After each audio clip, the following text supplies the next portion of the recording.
Welcome to the Dutch Podcast, where we dive deep into the science of hormones, wellness, and personalized healthcare. I'm Dr. Jaclyn Smeaton, Chief Medical Officer at Dutch. Join us every Tuesday as we bring you expert insights, cutting-edge research, and practical tips to help you take control of your health from the inside out. Whether you're a healthcare professional or simply looking to optimize your own well-being, we've got you covered. The contents of this podcast are for educational and informational purposes only. The information is not to be interpreted as or mistaken for medical advice. Consult your healthcare provider for medical advice, diagnosis, or treatment. Welcome to this week's episode of the Dutch Podcast. Today I'm reconnecting with a couple of amazing women who I had the chance to meet with when they were first founding their business. Their business really comes from a personal experience of pregnancy loss and miscarriage and a desire to really understand why that happened and make sure it didn't happen again. That led them really to stumble on the amazing impact that men have on the fertility process. And something that they did not encounter in their own fertility journeys was encouragement for their partners to get more involved. So they founded a company that really worked on prenatals for both him and her called WeNatal, and really started to become a big part of the movement to get couples to really think about fertility as a co-ed sport. Our guests today are Ronit Menashe and Vida Delrahim, and they're the founders of WeNatal, a science-backed prenatal supplement company designed for women and men. As I said, they're fueled by their own personal fertility journeys, and they created WeNatal to start to shift the conversation around conception from a female-only focus to a couple-centric approach, really leading that fertility is not a women's health issue. With a background in health and wellness, they both bring passion and purpose to really reimagining preconception care. And WeNatal today helps to educate and empower couples to take a more holistic, inclusive approach to fertility and hormone health. So I'm really excited to regroup with these amazing women today and really hear what they have to share about all of the processes and changes that have happened in the fertility world. Well, welcome, Ronit and Vida. I'm so happy to get the chance to talk with you again today on the Dutch Podcast. Of course, we met a few years ago when you guys were just getting started with WeNatal, and I was so inspired by your stories and, just you as phenomenal women and moms. So I want our audience to just kind of start by getting to know you a little bit. If you can share a little bit about your journey and, what led you to the path you're on today. Yeah, thank you for having us. It's an honor to be here, and we've admired your work as well. So, Thank you. our journey actually started one we didn't imagine starting, but we met at our Nike corporate office in LA around 18 years ago in our early single days. We were both establishing our careers and hitting the LA dating scene and becoming best friends.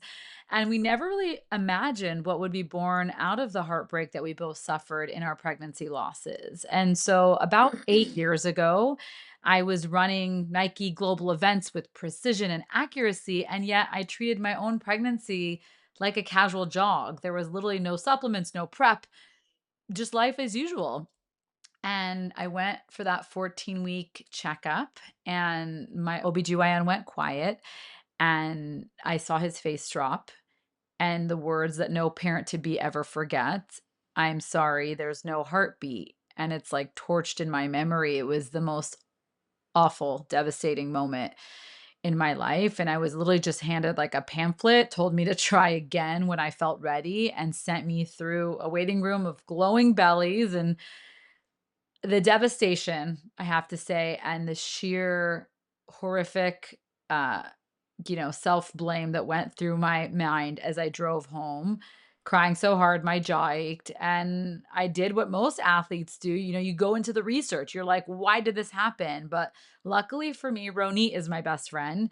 And she was working alongside Dr. Mark Hyman deep in the functional medicine world, which was much more about root cause, which I wasn't familiar with. And she kept pushing me like, well, let's look into your labs a little deeper. And I'm like, oh, they say they're normal. But we quickly realized normal is not always optimal. And I went and found out I had Hashimoto's. I got targeted nutrition, lifestyle changes, and I later had my daughter, Dahlia, who's now 7. And I thought the nightmare was over. I thought, I've learned, we've grown. Fast forward to spring of 2020, the peak of COVID chaos. I was pregnant again and went to another appointment with that same deafening silence at the scan. And 1 week later, Ronit calls me, and the same exact thing happened to her. And both of us in tears, her prenatal routine, her outcome. I mean, how could this happen to both of us knowing we thought we were doing everything right? We were two best friends with two losses and zero satisfying answers. And when that devastating moment happened for me, um, I was, as Vida mentioned, working in the functional medicine space. And so I knew better. And I asked my doctor, what can I do to optimize my chances for a healthy pregnancy next time around? And she looked at me and said, there's nothing you could do. It's your age. Just keep trying. And that didn't make sense to me, and I'm sure this type of answer wouldn't make sense to any of your audience because we know that there is so much that you could Mm. do. And what I discovered really floored me and shocked me that 50% of miscarriages, when you look at it from a high level, are essentially because of male factor.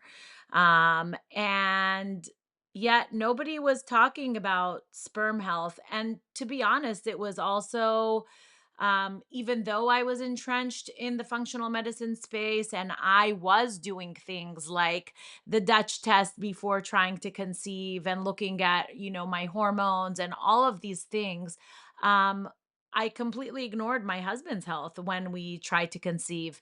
So I built an evidence based stack for my husband, and he committed to essentially 3 months of trimester zero.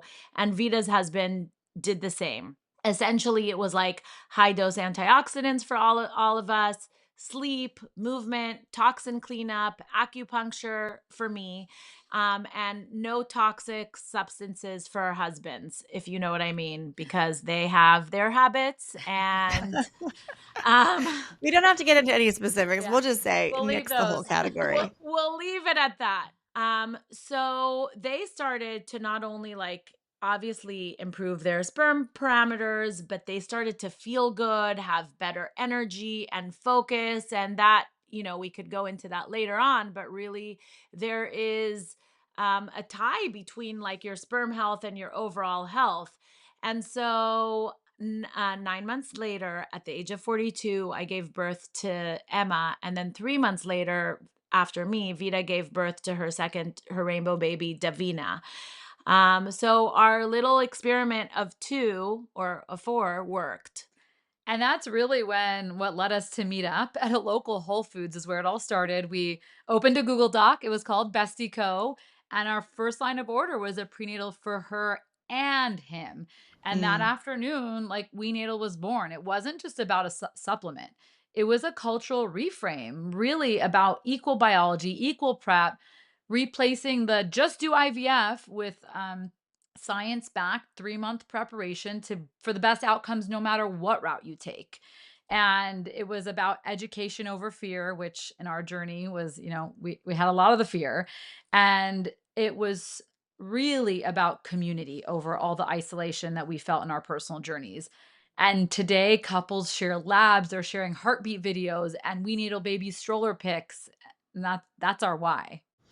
That's amazing. And I mean, I'm like literally have the chills and I know your story, but hearing you tell it again, it hits. And I think there's like so many places I want to go with our conversation. I don't even know where to start. But I think for me, it makes sense to start at the beginning, which is the cultural piece.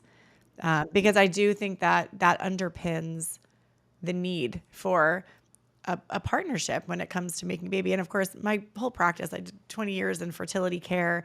I see it all the time. I was talking with a doctor that I mentor who messaged me saying that the partner like wasn't getting involved and wasn't doing the basics that she'd asked of him. And unfortunately, that's not an unusual experience for me in my own clinical practice where I see a female partner. This is in heterosexual couples, of course. A female partner takes the lead in feeling responsible, even if they're not responsible, Mhm. takes the lead in getting educated, takes the lead in making the appointments, going to the appointments. And if it's their partner who has part of the problem, which is 50% of the time, it's a male partner, or there's a contributing factor, the male, sometimes still the female partner is managing their contribution or like their improvement process. There's a whole cultural responsibility placed on women like disproportionately when it comes to the fertility journey. And I mean, it's complex for women more so than men, but can you speak a little bit to that and like how this concept of the partnership of the we and WeNatal has been received by the community? And I'm sure there's been highs and lows. Oh, for sure. I mean, did we have to hand our husbands their prenatals on a little napkin while they were eating breakfast? Yes. And make sure there was food in Um, their stomach. Yeah. if we could take their prenatals for them, would we? Yes. But are we seeing the change? 100%. Yeah, At there's so many WeNatal, great men out there. I'm not trying to like malign any man. oh, No. 100%. And men, for the most part, of course, they're great and they want the best for their children. They want the best for their future family. But I feel like up until this point, we're not necessarily given the tools. Like it wasn't easy for them to, contribute. And we can go into why. But when we started WeNatal, we really didn't know, are men going to take our supplement? Are they going to buy into this idea? And literally it was like you're investing hundreds of of dollars into your company, and okay, like are men going to even buy the product? And initially when we first launched, it was mostly women buying the product for their partners. And it was mostly women showing up to our nutrition consults because all of our subscribers get a free nutrition consult. But I remember about a year after launching WeNatal, Lisa, our nutrition director, called us and said, "You're not going to believe it, but a man showed up alone to a nutrition consult." That was like the moment where we were like, whoa, like things are starting to change and men are starting to take more ownership. And I feel like now we know about the stats around male fertility and decline in sperm health. And I think that conversation is also becoming more um in the mainstream. I feel like even here in LA there was like this the sperm contest. Oh, yeah. The Uh sperm Ah, racing. the with the sperm sperm race. Yes. sperm racing, Yes. and I feel like now like it's becoming a little bit more like less taboo to talk about Right. sperm quality, and we're so grateful for that because yes, is the woman mostly driving the conversation? Still probably. Any post that we do on social media regarding sperm, we have thousands of shares, and we know it's a woman sending it to their partner typically. Yeah, and I just say, like, me coming from the sports world, oftentimes we were treating it as like this solo mission, right? Like for me, I was racking my brain on everything I did wrong and things I can do, and like not even realizing, dawning on me that my partner, my husband, could do anything differently. And so when you think about it in sports, it's almost like if you were playing a game of football, you have this amazing offense and defense, but you're like literally putting your defense on the bench the entire game. And Right. like, And you how like, could let you, me just how strengthen could the you offense win? more. Let me just strengthen the offense more. We can win. Like, Correct. right. You How can't. could you Yeah. win if you literally have no defense? And so that's kind of what our husbands and I, they were just sitting on the sidelines and we were like thinking we were doing all the things when really we were just leaving out 50% of the equation. And so once we shifted the frame to say fertility is a co-ed sport and both partners need to level up to get the best outcomes, it's completely changing this gender paradigm around fertility. And it's very exciting because, Hmm. fertility is not a women's health issue. It's not a women's health issue. And I see that really shifting. And I think a couple of things like work in our favor or in women's favor in regard to that. One is I think social media has like made education around fertility so much easier for men and women. And the other thing is a lot of the newer data on fertility as a marker for overall health. And most of those studies are in men that we know now that when men have poor sperm health in their 30s, they are the first to have type 2 diabetes, obesity, cardiovascular disease, dementia, cancer in their 60s. It's a sign of dis-ease in the body, and it's one of the first areas affected. And I think with the cultural look at biohacking and longevity and all these things that people are starting to be proactive, particularly in the highest performing men, they're the ones who are paying most attention. They want to biohack. It becomes a marker of like, you're not doing as good a job as you think you're doing. I completely agree with that. And Dr. Paul Torek, I'm not sure if you know him. Yep. He's a I know Paul. reproductive He's great. urologist here. He's amazing. And we saw him speak once, and he said that from his perspective, IVF is destroying men's health in general, because when you kind of like isolate this idea of like improving sperm quality and you just need that one sperm to fertilize that egg, men are not using it as an opportunity to look under the hood and see what is going on. Is there inflammation? Is there metabolic dysfunction? What are the things that are reducing the sperm quality? And so I do think that in our world of like biomarkers, things are changing, and it would be amazing if like a sperm analysis would become part of that A male men just look physical. at I've on a advocated for regular that. basis. I think A it's a great 100%. thing. Totally agree. Like once men hit their 30s, it should be done like maybe every 5 years. See how it is. You can even pay for it yourself, but see how you compare. And, I think one thing that men don't realize, I'm going to give your podcast for you and share all this information because I love this conversation. But when we look at sperm measures, when you look at a semen analysis, when men are told they're normal, what normal is when it comes to semen, this is World Health Organization, is that they're better than the bottom fifth percentile of healthy men. So if you are normal, when we look at ranges of normal, 100% would be like the healthiest. The 50th percentile means you're right in the middle of the pool of healthy men. Normal, you could be the sixth from the bottom out of 100 and Wow. be told you're normal. And so I think when I told my male patients that, because they would come in and be like, well, yeah, we're both here, but I've already had a semen analysis and it was normal. So I'm fine. It's the problem's got to be with her. Yeah. It's like you might be normal, but if you were 100th in a race and you came in 94th, do you think that's the best you can do? Or do you want to be middle of the pack or do you want to be front of the pack? And do you think that that different positioning might influence your ability to get pregnant or the health of the child? It's a total frame shift. And I don't blame anyone for that, except that people don't know. People don't know, and it's the same in regards to really like any other lab marker. When you look at in Vita's case, she had normal thyroid levels, but it wasn't optimal. And so Yeah. I think we are so passionate about the conversation of preconception, trimester 0, what you could do before, because this isn't just about getting pregnant. It's really about having the best possible child that you can have. Like, would you want a 6th percentile child as far as like IQ goes, cognitive?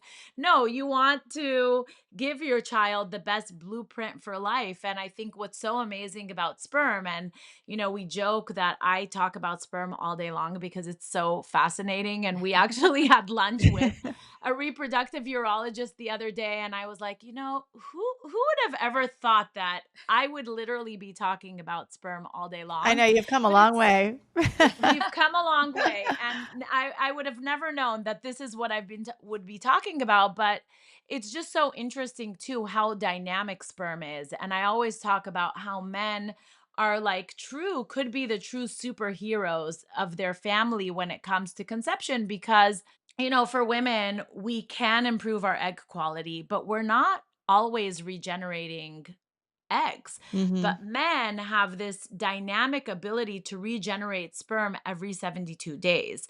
And what that means is that with like lifestyle, nutrition, addressing toxins, all of these things can completely transform sperm quality in 2 to 3 months. And so it's kind of like this idea of like people think that your fertility is like a hardwire issue, that it's fixed, that it's unchangeable. But in sperm, particularly, it really is like a software that you can kind of like push for a major update every 72 days. So you change the code, which is like the diet, the nutrients, the sleep, the toxins, and you can completely reroute the outcome. And when we learned that, that completely flipped the script for us. And I think that, yes, the power of social media is amazing because we share this information, we slice and dice it and find different ways to make that impact. And men are slowly coming on board. Hmm. It's great to hear.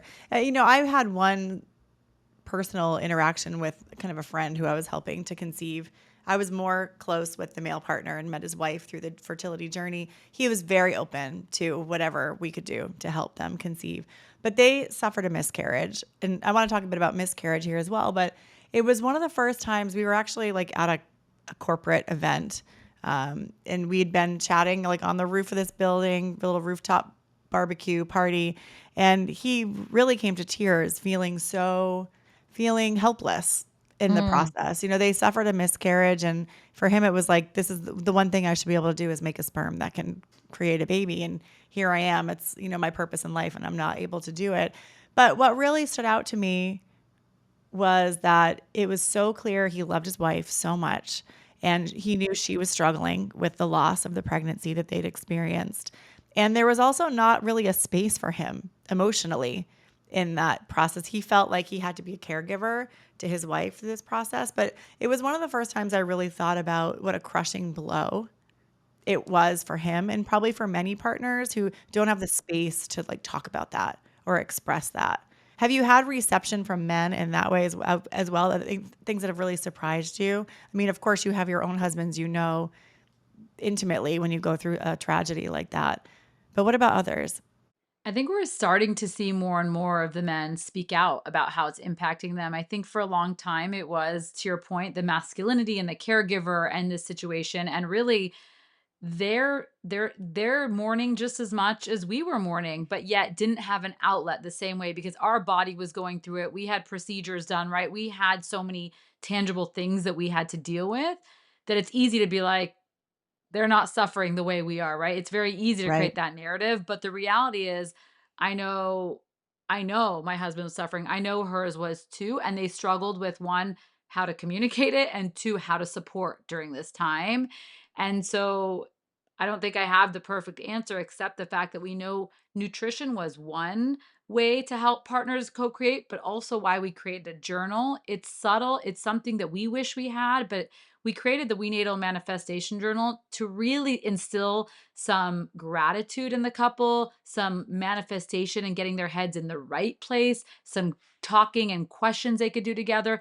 Just subtle tools of saying, yes, you went through an awful time, but let's give you some tools to help you with the emotional and the mental aspect, which are things that I really struggle with and tools I wish I had. So Yeah, to it's transform that. That's great. Yeah, when I think yeah. about it, the process that a couple going through infertility has to go through together, it is such a representation of like how as partners you can handle every struggle that comes forward in your Exactly. life. The fact that it does take two, the fact that you can partner and work together to achieve what you want to do, and how neither of you can really do it on your own. Absolutely. Yeah. I mean, I really admire, we both created this company out of, she had two miscarriages, I had one, but going through infertility and what we hear from so many of our couples, people that go through rounds and rounds and rounds of IVF and they stick together, that that's a couple that, will get through anything in life. Yeah, absolutely. Well, now one of the things that I'm curious about is having your own personal experience with miscarriage and going into the doctor and hearing them say, there's nothing you can do, just try again when you're ready. Now that you've been immersed in how much published literature there is out there, what have been the biggest things that have surprised you? Well, first of all, yes, there is so much public literature about the power of nutrients, the power of diet and lifestyle and fertility. But I will say that still to this day, OBGYNs and fertility doctors really don't talk about the power of, I would say, like specifically nutrients. Maybe some of them that are like a little bit more in the know will talk about CoQ10 and improving egg quality, but really there's such a lack of that education when it comes to the medical community, or like at least the conventional medical community. And so a lot of the doctors that we've partnered with come to us for that education, come to our nutrition team, and so that has really been like a surprising factor, that we are, educating doctors out there. A lot of doctors will say, take any prenatal. They are all the same as long as it has folic acid. And for us, we know that that's not the truth. Like, we would have never gone into the business of prenatal supplements if we didn't think that we could change that this would be such a game changer. There are so many prenatals out there, as you know, Jaclyn, thousands of brands. And like, I'll give you an analogy here from Los Angeles. Like, we have this one mall developer, his name is Rick Caruso, who reinvented the malls. And when he was kind of buying these malls, and people said to him, like, malls are dead. Like, why are you doing this? And he innovated the malls. You go into his malls and there is spaces to hang out, beautiful malls, restaurants, and he completely like reinvented the mall game. And that's what we're doing with WeNatal, because the nutrition, like, we have 24 key nutrients in WeNatal.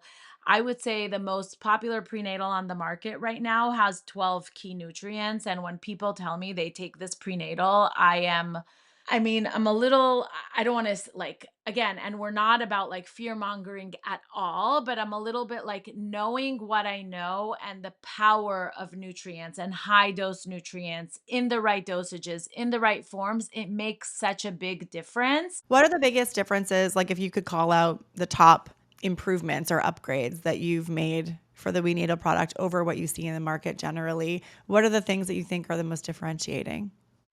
So I would say, like, for your audience, they're probably like in the better prenatal category. Like, they're not walking into a CVS and buying a Not prenatal. necessarily. I mean, we have listeners from everywhere, so but you're But right. let's Maybe some let know about methylated B vitamins, for example. Yes. Yeah. Yes. So let's talk about like the better prenatals.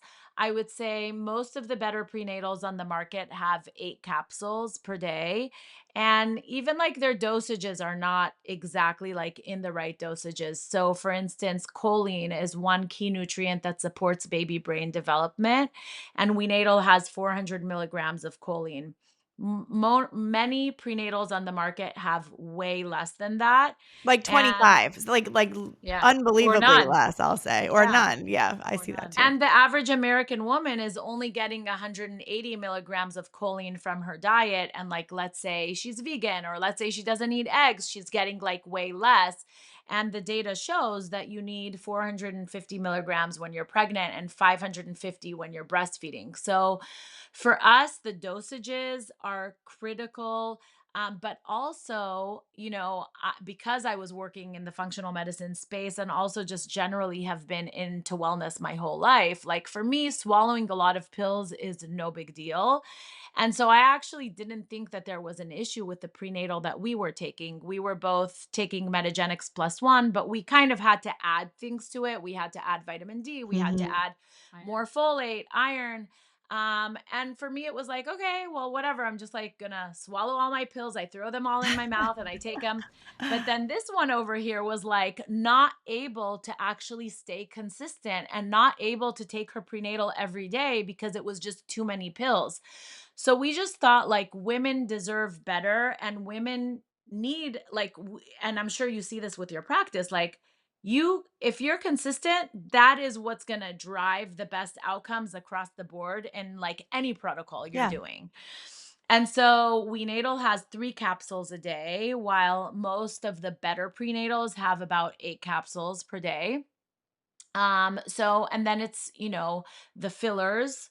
Even some of the better prenatals have fillers. We have 0 filler in our prenatal. And just what that means for us, it's a little bit of like a manufacturing nightmare. It's more costly. Our product expires quicker than other prenatals, but the filler, A, is some of it is bad for you. And then it takes pill space. So a lot of times when you're consuming 8 pills a day, it's because a lot of it is filler that's helping manufacture.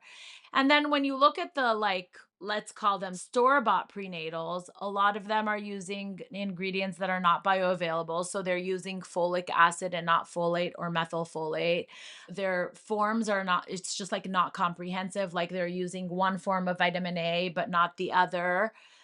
And then there's the brand experience. Like for us, when we imagined WeNatal becoming part of people's life, and especially because you want to bring the partner on board, we didn't want to hide our supplements in a cabinet. We wanted to be beautiful. We wanted to be something that you could put on your nightstand or in your kitchen or in your bathroom. So you're like reminded to take it. You take it on a trip. So then there's the brand experience aspect that was like very important to us and kind of like ties into our backgrounds at Nike. Like, because we want this to be a mainstream movement, it has to also be like a beautiful part of your life. I love that because it is a beautiful part of life.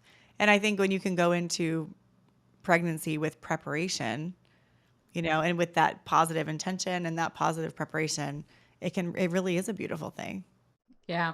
And I think my most shocking realization in the supplement space was that there is really no one regulating. And so it really is the Wild West. And you can just look in the shelves and shelves of prenatals and just read the marketing and take it for fact. But if it's not third party tested, you actually aren't sure that the label is actually what you're getting. And Yeah. so we obviously third party test, we share our results. We are uber transparent because we realize this is not only arguably one of the most crucial times in your life where you're ingesting something to conceive your child. So we want to make sure the utmost integrity. And anyone listening, like if a brand is not third party tested, you probably don't want to take it. And I Yeah. will say, like, a lot of brands say they're third party tested, but then you reach out to them and ask for their documents and they don't send them. That's a big red flag. We actually share our third party testing results on our website for every single lot that we manufacture, and it's there. We used to just send them to those who asked, but we just felt like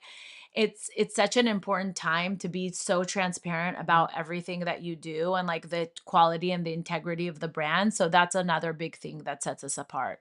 It's wonderful that you do that because that's an investment. I mean, there's like requirements for testing by the FDA, but they're very basic. And most companies put them off to a third party to conduct them and manage that, like your ingredient supplier. You just take the C of A's at their Correct. face value, certificate of analysis, and assume that what they give you on the C of A was tested and it's true. But in an international supply chain now, there's a lot of opportunities for reduced integrity, cutting costs, et cetera. So I love brands that take the ownership of that. And not only that, but like use their platform to educate customers and make it easy to see the testing that's done. It's an investment. So thanks for that, because not every brand's doing that, as you know. Yeah. For sure. I mean, we wouldn't never create a product that we wouldn't take ourselves. And we want to know that what we're giving to the consumer is the best possible version of what we intended to create.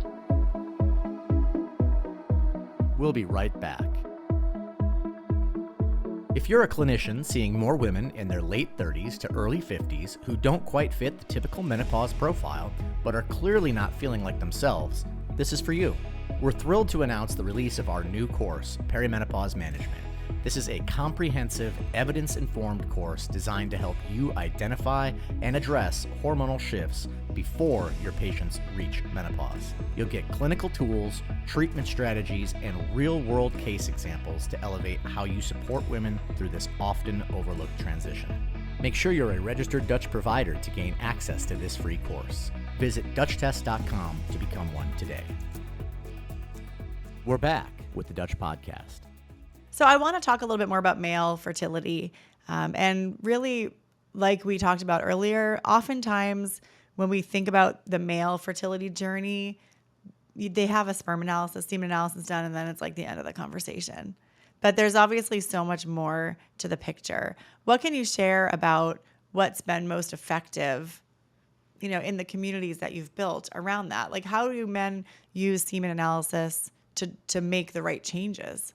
We actually, so starting off with before we even launched, we actually did a beta test with 10 couples, and we did a before and after semen analysis. And what's so amazing is that nowadays you have so many companies that have like at home semen analysis. So they make it easier. Mm. And then some of them even go deep beyond just like the measures of count, motility, and morphology.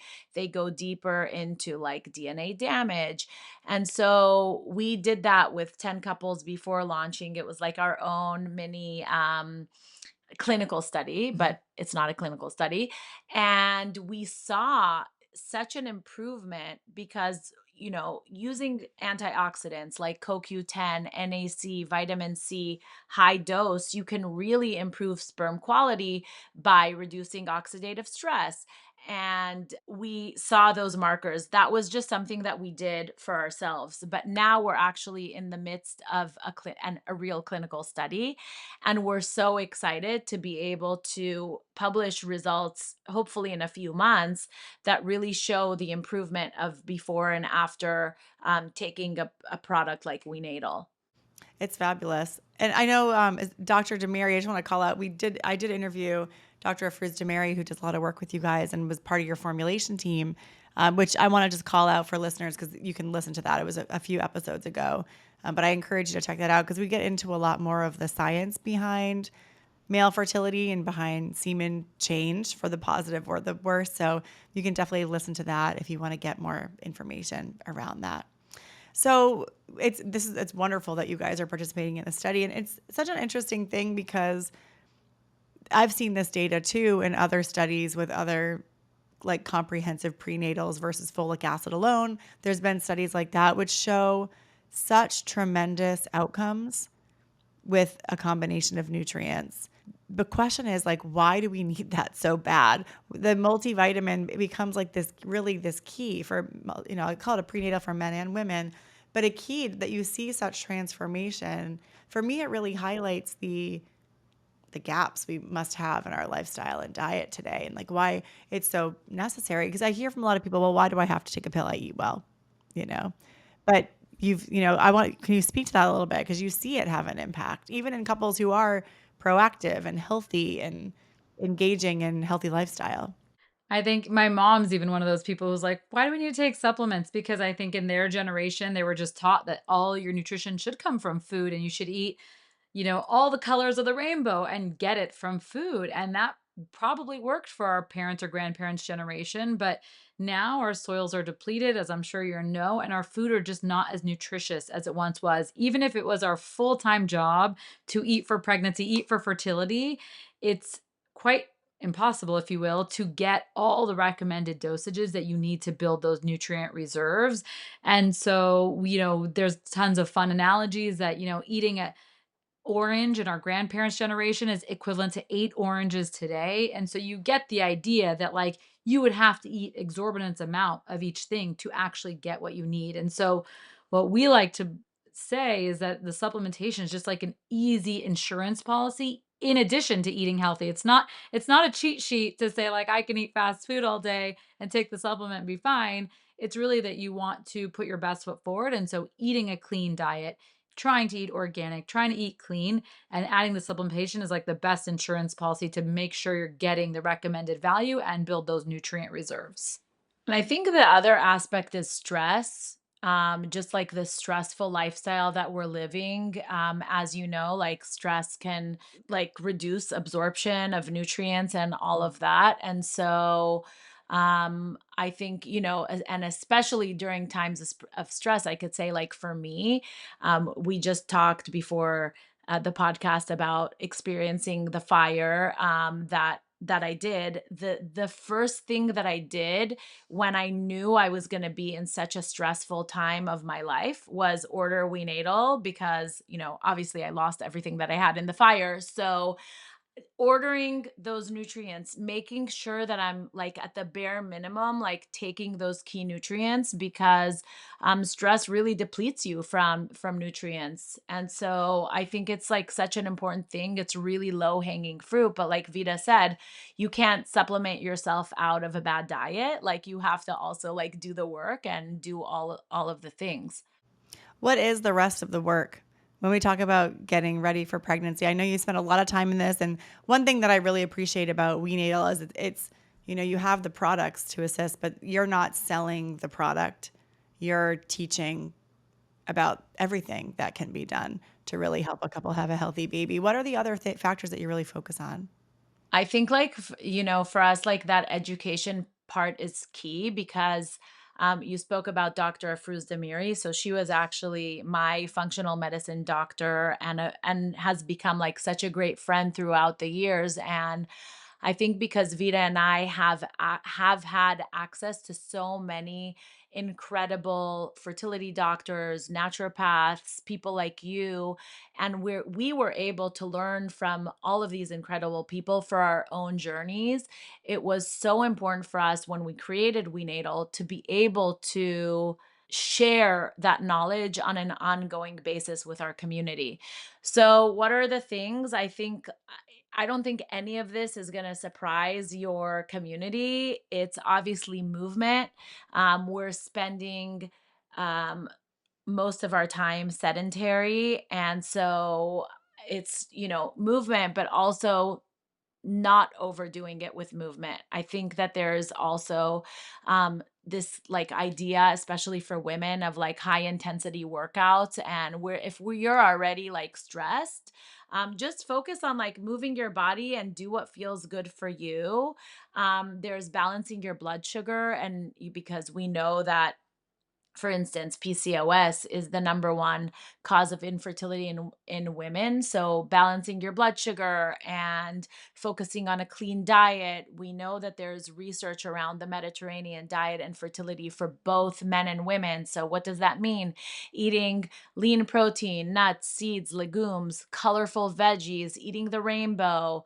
There is obviously like detoxifying your life. We talk a lot about how probably the most toxic places in your home is your bathroom and your kitchen. So like making sure that you're, reducing plastics from your household, your cleaning supplies.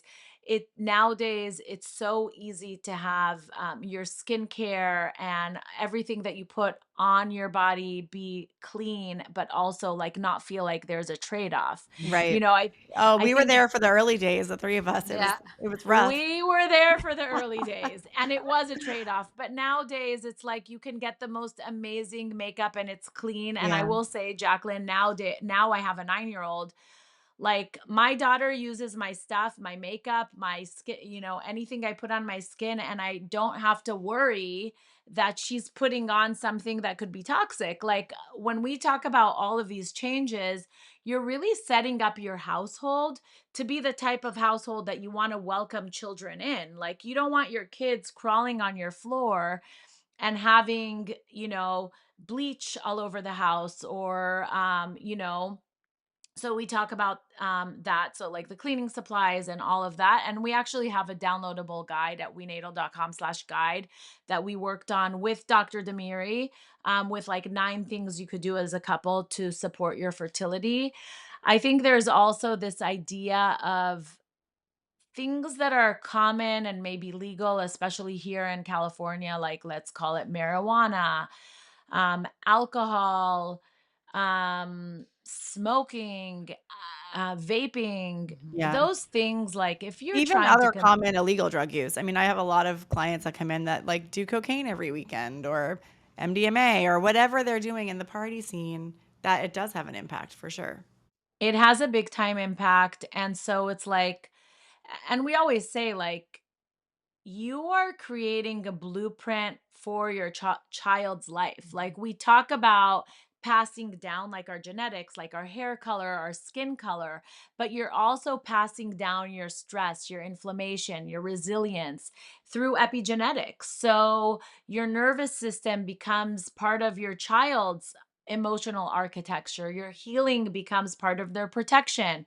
Your burnout becomes part of their burden. So it's not just about like, oh, is my child going to get like my body type or my hair? It's bigger than that. And so when we talk about the sacrifices that you have to make, And really for the men, it's for a short, very, very short time frame. Like it's a no-brainer to us.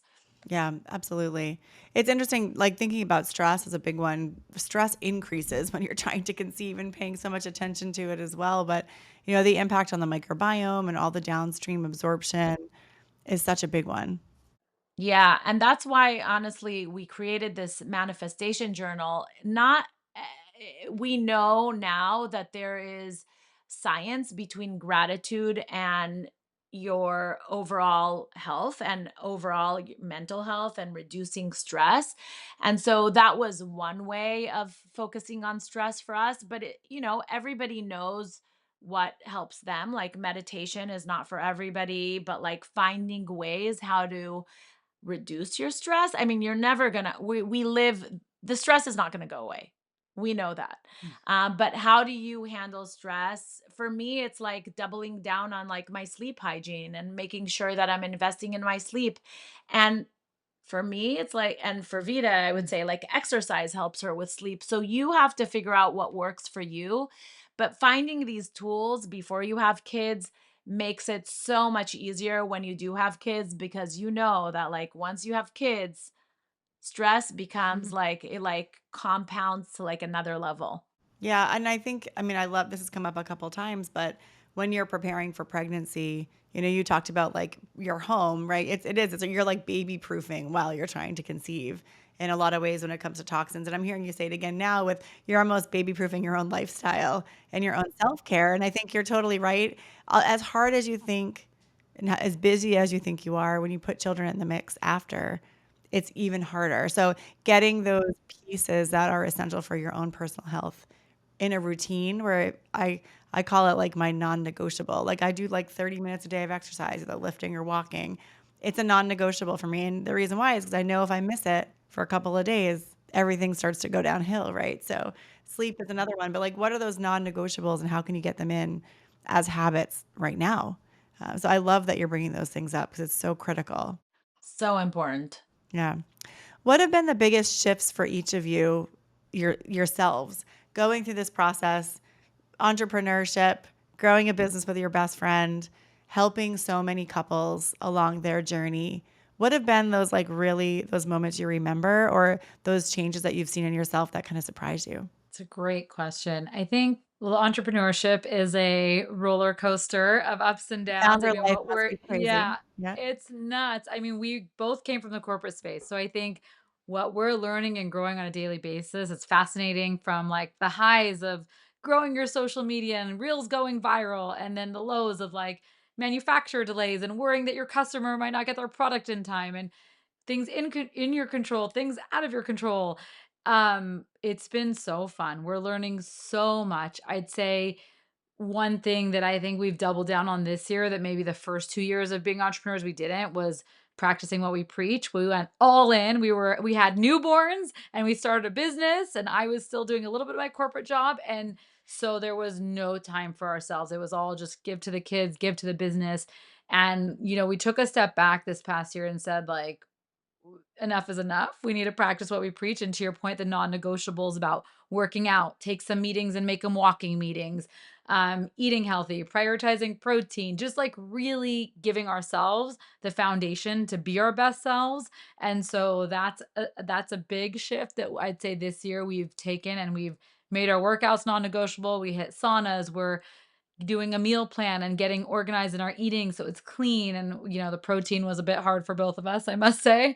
So just some of those fundamentals, we gave our whole team Aura rings so we can track our sleeps and be accountable to our stress and all the stats, and we really want to grow this company from a place of wellness and all the things that we may or may not have had in our career growing up.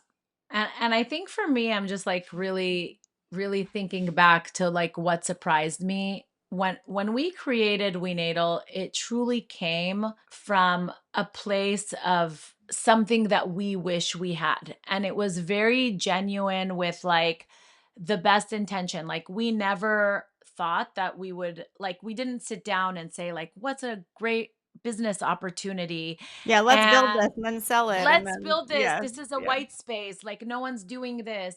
it really, we didn't really put much thought into, like, I would say, like, the business side of things, like how are we going to scale, or we created our product is on subscription. You can also buy it one time, but we did that because we know that when you're pregnant, you want, the prenatals to appear, or because you have to take them long term, the same way you want diapers to appear because the babies use the diapers.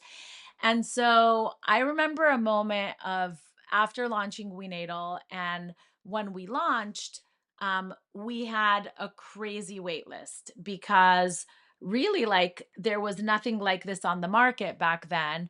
And when we sent the email out that the product is live on the website, I remember being on a call with Vida, Penny, and a few other people. And Penny was like, "Oh my God, you could go on Shopify Live View and see how many people are on your website." And so I wish I screen recorded that moment, because it was like nothing that we had planned. There was no like business plan, like we are going to forecast X amount of people buying your product and X amount subscribing. There was none of that. And thousands of people bought. And then my next aha was like when I think I was like breastfeeding Emma, and I saw like subscription refills on my phone, like people getting their product again. And I was like, oh my God, I can like be with my child, and like business is happening behind the scenes. And of course, like so many business people like go into things saying, I'm going to launch a subscription business because then, you're constantly making money without even like having to generate, drive more customers. But for us, it really like setting up the business, and it's successful as it is because it came from such a need and from such a genuine place, and has really become our life's purpose and our life's mission. And when I think back to my miscarriage, of course, it was like the most painful thing that ever happened in my life. And it was really the first time I felt like I experienced trauma. But I am so grateful to that soul that came into my life, because it gave me so much purpose, and it is making such an incredible impact on so many people.